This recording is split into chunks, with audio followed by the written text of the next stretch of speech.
আসসালামু আলাইকুম। আচ্ছা, এইটা হচ্ছে আমাদের মোর ফেয়ার।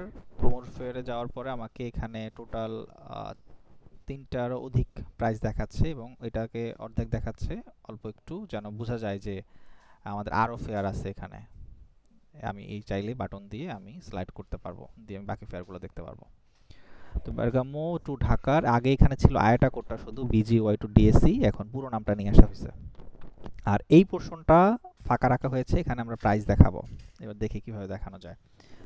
আমরা প্রথমত এই বেসিক প্রাইসটা চুজ করতেছি বারগামো টু ঢাকা যাওয়ার ব্যাপারে।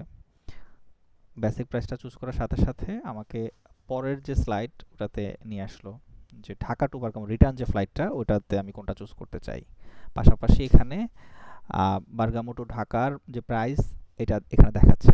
আমি চাইলে আগের ট্যাবটাতে গিয়েও প্রাইসটা চেঞ্জ করতে পারবো, যে আমি একবার সিলেক্ট করছি তো কি হয়েছে, আমি আবার যদি মনে হয় যে দেখি আগেরটাতে কি ছিল, আবার একটু দেখে আসি বা চেঞ্জ করে আসি, চেঞ্জ করে আবার এখানে আমি আসতে পারবো। ওকে, তো এবার রিটার্নটা আমি হচ্ছে চুজ করতে চাই আলটিমেট। আলটিমেটটা আমি চুজ করলাম। ওকে, চুজ করার সাথে সাথে সে আমাকে রিটার্নটাও দেখাচ্ছে এখানে প্রাইসটা। এটা হচ্ছে যাওয়া, এটা হচ্ছে আসা, এবং টোটাল যে প্রাইস, টোটাল অ্যামাউন্টটা এখানে নিচে দেখানো হয়েছে, এবং বুক নাও কল টু অ্যাকশন এখানে দেওয়া হয়েছে। বুক নাওতে ক্লিক করলে এই ফ্লোটা আমার কমপ্লিট হবে। Thank you.